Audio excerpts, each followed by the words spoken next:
हमारी भारत जोड़ो न्याय यात्रा शुरू हो चुकी है। कल मकर संक्रांति के मौके पे इसकी शुरुआत हुई और राहुल जी ने जो वॉर मेमोरियल है वहां पे शहीदों को श्रद्धांजलि देते हुए, श्रद्धा सुमन अर्पित करते हुए इस यात्रा को शुरू किया। और आज हमारा यात्रा का दूसरा दिन है और मणिपुर से हम लोग अब नागालैंड की तरफ बढ़ रहे हैं। तो बहुत सारे लोगों के मन में 3 सवाल आ रहे हैं। पहला कि भारत जोड़ो यात्रा क्यों कर रहे हैं, दूसरा भारत जोड़ो न्याय यात्रा मणिपुर से क्यों शुरू किया जा रहा है, और तीसरा कि भारत जोड़ो न्याय यात्रा से हम क्या हासिल करना चाहते हैं। इस तीनों सवाल का हम अलग अलग जवाब देंगे, लेकिन इस पूरी यात्रा के संबंध में हम एक बात आप सबसे कहना चाहते हैं। जब देश में बह रही हो अन्याय की आंधी, तो न्याय के लिए लड़ रहे हैं राहुल गांधी।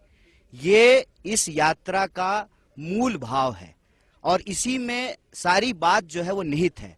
जैसा कि आप सब जानते हैं कि ये यात्रा मणिपुर से इसलिए शुरू की गई है, 8 महीने हो गए हैं और मणिपुर में आप सबको ये अनुभव हुआ होगा, ये कांग्रेस पार्टी का दुष्प्रचार नहीं है, हकीकत है कि इम्फाल के ड्राइवर जो हैं वो आपको कानकोपी नहीं आ रहे हैं, कानकोपी के ड्राइवर जो हैं वो इम्फाल नहीं जा रहे हैं। ये कांग्रेस पार्टी नहीं बोल रही है। कांग्रेस पार्टी जब पार्लियामेंट में इस सवाल को उठा रही थी कि प्रधानमंत्री जी को मणिपुर पे जवाब देना चाहिए, देश के गृह मंत्री को इस मणिपुर के हालात पे जवाब देना चाहिए, तो आप देखिए कि किस तरीके से विपक्ष को बदनाम किया गया। तो राहुल जी उस वक्त आए और राहुल जी देश के प्रधानमंत्री नहीं थे, राहुल जी देश के प्रधानमंत्री भी वो उस हालत में सुरक्षा का तमाम हवाला देते हुए उनको रोकने का प्रयास किया गया। उन्होंने कहा कि जब देश के लोग मर रहे हैं, जब मणिपुर के लोग मर रहे हैं, तो हम उनके बीच में जाएंगे।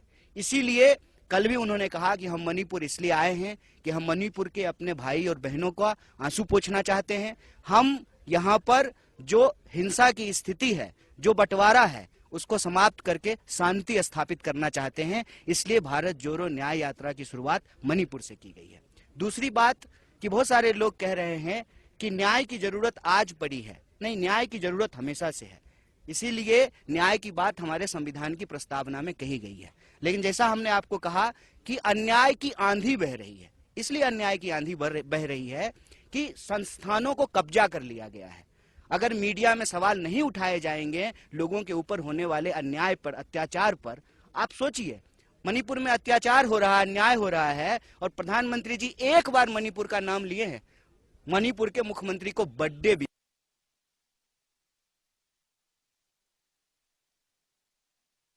गया है।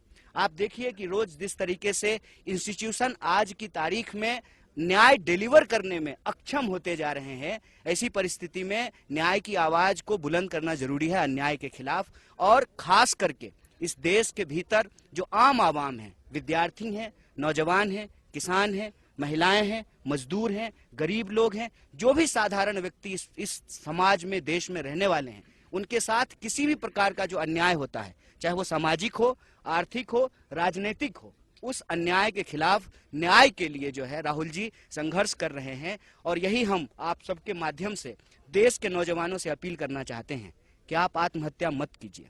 देश के किसानों से अपील करना चाहते हैं कि आप आत्महत्या मत कीजिए। एक साल में 12,000 से ज्यादा किसान आत्महत्या कर रहे हो। सरकारी आंकड़ा बताता है कि 1 घंटे से कम समय में, मतलब लगभग रोज 24 नौजवान हमारे देश में आत्महत्या कर रहे हैं, रोज 24। ये प्रेस कॉन्फ्रेंस अगर 1 घंटा चलेगा तो इस दौरान जो है एक नौजवान आत्महत्या कर चुका होगा।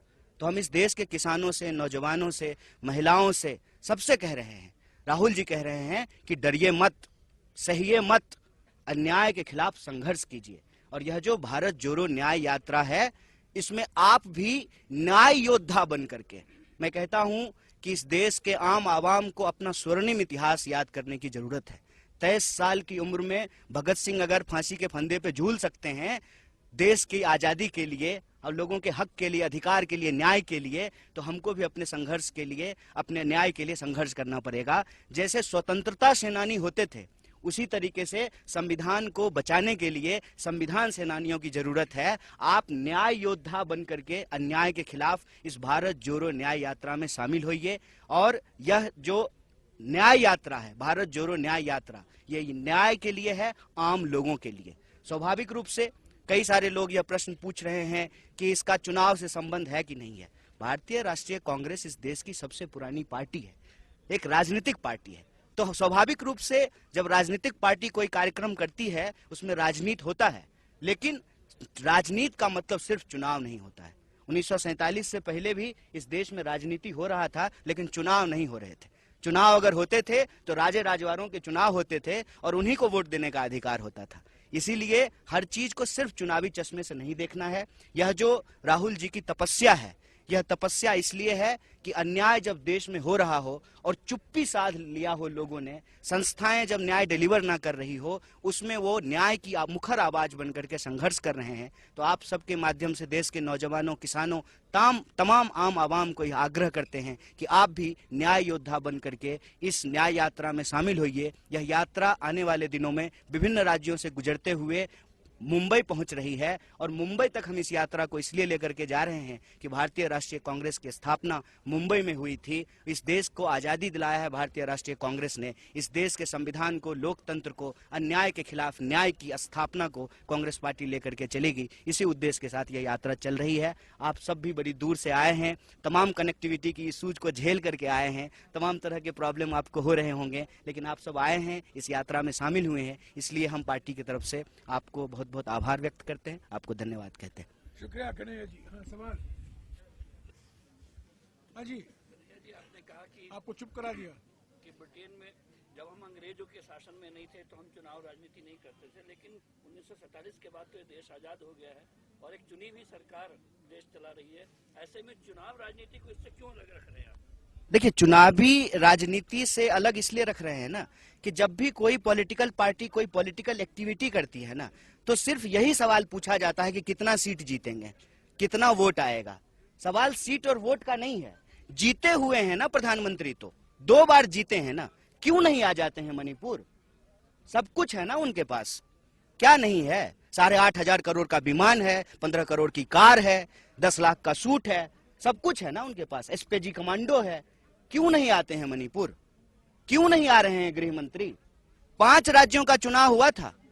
5 राज्य के चुनाव में एक चुनाव जो है वो नॉर्थ ईस्ट में भी हो रहा था, पूर्वोत्तर के राज्य में भी हो रहा था। आए थे प्रधानमंत्री, चुने हुए प्रधानमंत्री है ना, 303 सीट है ना। सिर्फ चुनाव पे हर चीज को सीमित कर देंगे तो फिर हमारे आंख के सामने जो अन्याय हो रहा है उसमें न्याय कौन ढूंढेगा, न्याय के लिए कौन लड़ेगा? हर चीज को अगर चुनाव पे ही सीमित कर देना है। राजनीति से हम इनकार नहीं कर रहे हैं, एक पॉलिटिकल पार्टी है, हम एनजीओ नहीं है, हम चुनाव लड़ते हैं, हम चुनाव लड़ेंगे, लेकिन सिर्फ चुनावी नफा नुकसान से हर चीज को देखेंगे तो इस देश का बंटवारा होता रहेगा, जैसे बंटवारा हो गया है मणिपुर का। सिर्फ वोट के गणित से नहीं आ रहे हैं ना, सुरक्षा के सवाल से तो नहीं। हम लोग जब आ सकते हैं तो प्रधानमंत्री क्यों नहीं आ सकते हैं? मतलब वो सुरक्षा के सवाल से नहीं आ रहे हैं, वोट के गणित से नहीं आ रहे हैं। इसीलिए हम कह रहे हैं कि सिर्फ चुनाव का मसला नहीं है, लोगों के अन्याय के खिलाफ न्याय को स्थापित करने की बात है। चुनाव की बात कन्हैया जी इसलिए बार-बार की जा रही है क्योंकि सत्ता में आएंगे तभी न्याय का हक जनता को दे पाएंगे आप। नहीं, गांधी जी की जो है शहादत 48 में हो गई, चुनाव इस देश में 52 में हुआ था ना सर। तो गांधी जी तो चुनाव नहीं लड़े थे, तो हम ये कह सकते हैं कि गांधी जो है इस देश में न्याय के लिए नहीं लड़े। इस देश में हजारों साल से लोगों को मंदिर प्रवेश नहीं करने दिया जाता था। गांधी जी चुनाव लड़के लोगों को मंदिर प्रवेश नहीं कराए थे। छुआछूत के खिलाफ, वर्ण व्यवस्था के खिलाफ, इस देश के जो आम लोग हैं उनके हक और अधिकार के लिए गांधी जी लड़ रहे थे, सिर्फ चुनाव के लिए नहीं लड़ रहे थे। मैं कह रहा हूं कि चुनाव हम लड़ेंगे और पूरी मजबूती से लड़ेंगे। देश का सबसे मजबूत विपक्ष पार्टी होने का अपना रोल निभाएंगे, हम उससे भाग नहीं रहे हैं, लेकिन किसी भी संघर्ष को, न्याय को, किसी भी जो है लोगों के अधिकार को सिर्फ और सिर्फ चुनाव से सीमित कर देने से उसका आधार छोटा हो जाता है, उसका जो है क्षेत्र छोटा हो जाता है, उसमें शामिल होने वाले लोगों की मानसिकता संकीर्ण हो जाती है। मैं कहता हूं कि जो भाजपा के समर्थक हैं, जो भाजपा के वोटर हैं, क्या उनको न्याय की जरूरत नहीं है? हम इस देश के 140 करोड़ लोगों के लिए के न्याय के लिए लड़ रहे हैं। महंगाई से कौन प्रताड़ित नहीं है? महंगाई का जो अन्याय है उससे कौन प्रताड़ित नहीं है? तो हम सबके लिए लड़ रहे हैं, इसलिए हम ये बात कह रहे हैं। वीरेंद्र के 2 सवाल।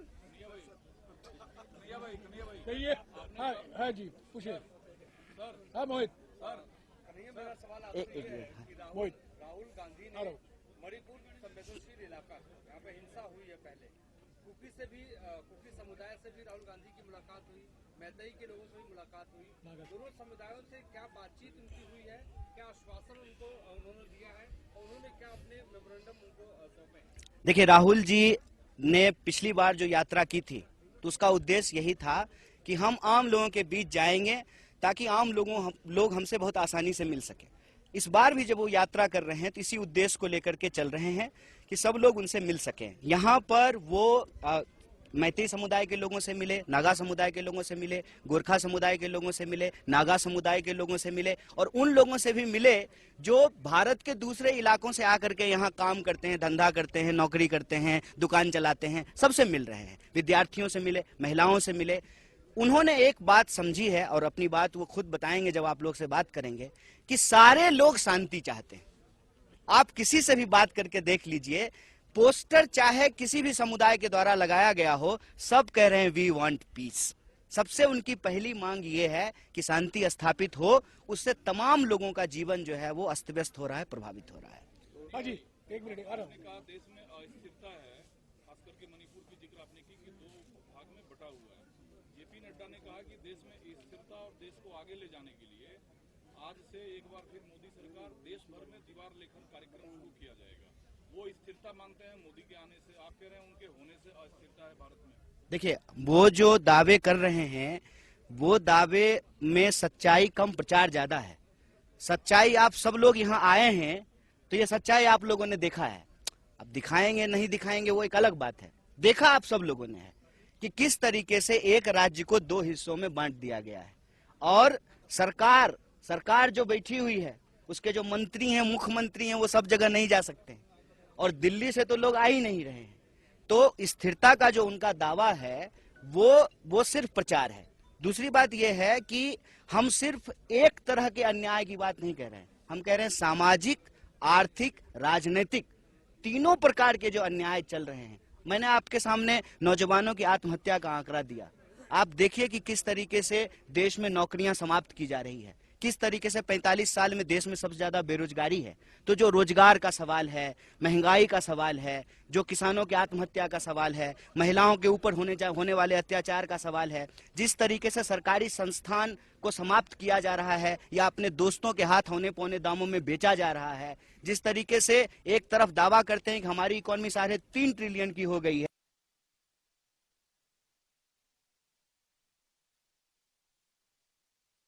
है, इसका जो बेकारी है, उसका जो अत्याचार है, उसका जो अन्याय है, उस अन्याय के खिलाफ हम न्याय की स्थापना चाहते हाँ हैं। जी, एक मिनट। मेरा सवाल सर आपसे नहीं, कन्हैया से अलग से, मेरे कन्हैया से। मैं संदीप बोल रहा हूँ वर्तमान न्यूज़पेपर से। कन्हैया जी, आप राहुल जी के साथ चल रहे हैं भारत जोड़ो न्याय यात्रा पे, इम्फाल, खोंगजोंग और होके फिर आप सेनापति तक आ गए। तो राहुल जी जो लोगों से मिले हैं, तो बस में चलते हुए आप लोगों के साथ उसका अनुभव को शेयर किया कि उन्होंने कैसे न्याय का, शांति का न्याय दिलवाएंगे। देखिए, ये जो यात्रा चल रही है भारत जोड़ो न्याय यात्रा, या जो पिछली भारत जोड़ो यात्रा है, उसके ही भाव और विचार को आगे लेकर के चल रही है। उस वक्त उन्होंने एक बात कही थी कि हम नफरत के बाजार में मोहब्बत की दुकान खोलना चाहते हैं। तो वो जो बस है, वो बस जो ज्योग्राफिकल कंस्ट्रेन है, जो लंबाई है और आने वाले दिनों में जो राजनीतिक गतिविधि देश में रहने वाली है, तमाम चीजों को ध्यान में रख करके पार्टी ने तय किया कि हम हाइब्रिड यात्रा करेंगे। पैदल भी उतर के चलते हैं, बस से भी चलते हैं। तो बस को जो है एक मोहब्बत की दुकान की शक्ल दी गई है। तो बस के भीतर भी लोगों से मिलते हैं, बाहर जो लोग सड़कों के किनारे खड़े होते हैं उनसे भी बात करते हैं। और हम आपके माध्यम से ये बात भी साझा करना चाहते हैं लोगों को कि आने वाले दिनों में आपके गांव से, गली से, सड़क से, बाजार से, शहर से जब यात्रा गुजरे तो एक बात का ख्याल रखिएगा कि आपको बाईं तरफ खड़ा होना है, क्योंकि वो बाईं तरफ रहते हैं और हमारे देश में बाईं तरफ चलना होता है। तो अब बाईं तरफ जो है आपको खड़ा रहना है और बाईं तरफ वो बैठते हैं, लोगों से मिलते हैं, बात करते हैं, उनके आग्रह पे जो है वो उतरते भी हैं। और जो है संस्कृत में एक बात कही भी जाती है, सदा भवानी दाहिनी, सन्मुख रहे गणेश। तो लोग जो हैं बाईं तरफ रहते हैं, हमारे देश में बाईं तरफ हैं, वो चलेंगे। तो उनसे आग्रह है कि वो रहें, वो मिलते हैं और बस वो जो मोहब्बत की दुकान है उसमें बुला करके बिठा करके बात भी करते हैं। विद्यार्थियों से मिलते हैं, नौजवानों से मिलते हैं। आज ही रास्ते में जो है ट्रक ड्राइवरों से मिले हैं, तो वो आम लोगों से मिलना चाहते हैं और उनका जो भी दुख दर्द है वो उनकी भाषा में सुनते हैं और उनको आश्वासन देते हैं कि सरकार तो हम नहीं है, लेकिन आपके हक के लिए, आपके न्याय के लिए लड़ेंगे जरूर। एक मिनट सुनो, एक मिनट।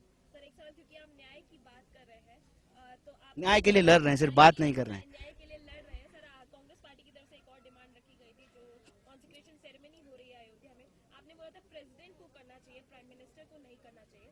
अब उस पर जो शंकराचार्य है, सदानंद सरस्वती, उन्होंने बोला है कि प्राइम मिनिस्टर कर रहे हैं तो भी कोई गलत बात नहीं है, क्योंकि ये बहुत बड़ा मूवमेंट है हमारे देश के लिए। इस पे आप क्या कहेंगे? इस पे तो हमारे जो है वरिष्ठ नेता और साथी जयराम जी ने जवाब आप लोगों को दे दिया है। मैं सिर्फ आपको इस पर एक ही बात कहना चाहता हूँ। कांग्रेस पार्टी किसी भी धर्म के खिलाफ नहीं है, किसी भी धार्मिक आयोजन के खिलाफ नहीं है, किसी भी धार्मिक भक्ति भाव भावना के खिलाफ नहीं है। कांग्रेस पार्टी सर्वधर्म समभाव में विश्वास रखती है और आज से नहीं, यही बात गांधी जी कहते आए, रघुपति राघव राजा राम, पतित पावन सीताराम, ईश्वर अल्लाह तेरो नाम, सबको सन्मति दे भगवान। सबको, मोदी जी वाला नहीं, सबका साथ सिर्फ कहने के लिए, सबको सन्मति दे भगवान। तो कांग्रेस पार्टी किसी भी धार्मिक आयोजन का विरोध नहीं करती है। जहां तक निमंत्रण की बात है, भाई हम लोग तो गाना सुनते थे ना, चलो बुलावा आया है, माता ने बुलाया है। भगवान जब आप बुलाते हैं आपको, भगवान जब आपको जो है ऐसी परिस्थिति पैदा करके देते हैं जीवन में, तो आप जाते हैं ईश्वर से मिलने के लिए। किसी निमंत्रण, किसी का शादी है क्या? ऐसा तो नहीं है कि जय शाह का जो है ब्याह हो रहा है और सबको जो है निमंत्रण बंटवा रहे हो अमित शाह, ऐसा तो नहीं है। तो वो कौन होते हैं भाई? वो तो भगवान के पास हम भक्त हैं। और एक बात और बताइए, मैं तो वहां से आता हूं, मेरी दादी कहती थी मन चंगा तो कठौती में गंगा। एक बूंद जो है गंगा जल, पानी को गंगा जल मान करके और आप पवित्रता का मंत्र पढ़ के वही गंगा हो जाती थी और आप शुद्ध हो जाते थे। तो कहती, मेरी दादी तो कहती थी मन मंदिर में ईश्वर का निवास होता है। ईश्वर आपके व्यक्तिगत आस्था का चीज है, प्रदर्शन का विषय नहीं है। लेकिन वो कर रहे हैं, उसके पीछे सबको मालूम है, सब जानते हैं, आप सब जानते हैं, पूरा देश जानता है। किसी साधारण व्यक्ति से पूछ लीजिए, वो आपको बता देगा कि आनन फानन में ये इसलिए हो रहा है कि चुनाव है। ठीक बात है। तो वो एक 22 तारीख के राजनीतिक कार्यक्रम में पार्टी ने आग्रह पूर्वक मना किया है कि राजनीतिक कार्यक्रम में नहीं जा रहे हैं। मंदिर जाएंगे, क्यों नहीं जाएंगे, जा रहे हैं। इस यात्रा के दौरान ही आप देखिएगा कि हम हजारों सैकड़ों मंदिरों में जाएंगे, गुरुद्वारों में जाएंगे, मस्जिदों में जाएंगे, चर्चों में जाएंगे, क्यों नहीं जाएंगे। कांग्रेस पार्टी जो है कोई एथीस्ट पार्टी नहीं है कि जो है मंदिर का विरोध करेगी या किसी भी धार्मिक अनुष्ठान का विरोध करेगी। कांग्रेस पार्टी जो है सब धर्म की पार्टी है और सब धर्म के नेता थे। कांग्रेस पार्टी के पहले कैबिनेट आप देख लीजिए नेहरू जी का, उसमें श्यामा प्रसाद मुखर्जी भी थे, अंबेडकर जी भी थे और मौलाना अबुल कलाम आजाद भी थे, जॉन मथाई भी थे। कांग्रेस पार्टी ने किसी भी धर्म को अलग नहीं किया। इसीलिए मैं आपको बता देता हूं, सिर्फ कांग्रेस पार्टी भारत जोड़ो न्याय यात्रा कर सकती है, क्योंकि कांग्रेस पार्टी सबकी पार्टी है, कोई दूसरी पार्टी नहीं कर सकती है। हम इम्फाल से यात्रा शुरू किए हैं और यहाँ जो है सेनापति तक आ गए हैं, हम आ गए हैं और कोई कंकड़ भी हमारे ऊपर नहीं फेंका है, क्योंकि ये कांग्रेस पार्टी है। दूसरी पार्टी जो है एक पहचान के आधार पे, एक क्षेत्र के आधार पे सिमटी रहती है। कांग्रेस पार्टी की विचारधारा सार्वभौमिक है, सबको साथ लेकर चलने वाली है, सर्वधर्म संभाव वाली है। तो सिर्फ 22 तारीख के निमंत्रण पे सारा बहस केंद्रित मत कीजिए, वो एक राजनीतिक कार्यक्रम है।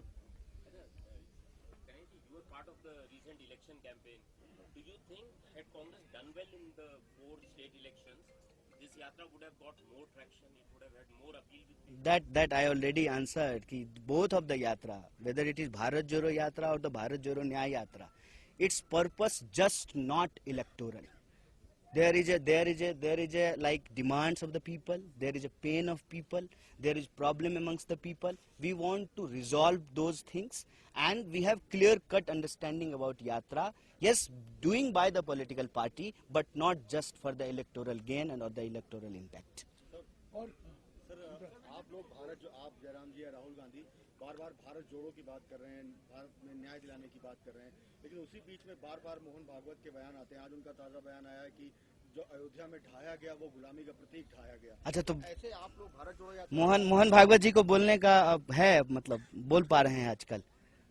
बयान है। अच्छा, एक बात जान लीजिए, मोहन भागवत जी पहले मोदी जी के सामने एक इलेक्ट्रिक पोल का उद्घाटन करके पहले दिखा दें, फिर समझेंगे हम।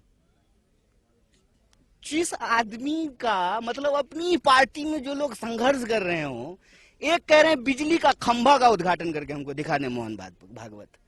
अब बुजुर्ग आदमी हैं, आरएसएस के जो है तथाकथित प्रमुख हैं, सब कुछ अब मोदी जी के हाथ में है। हो सकता है मोदी जी आजकल कहे होंगे कि यही बोलिए, तो बेचारे बोल रहे हैं, उनसे हमको बड़ी सिंपैथी है, क्यों उनके बारे में बात कर रहे हैं हम लोग।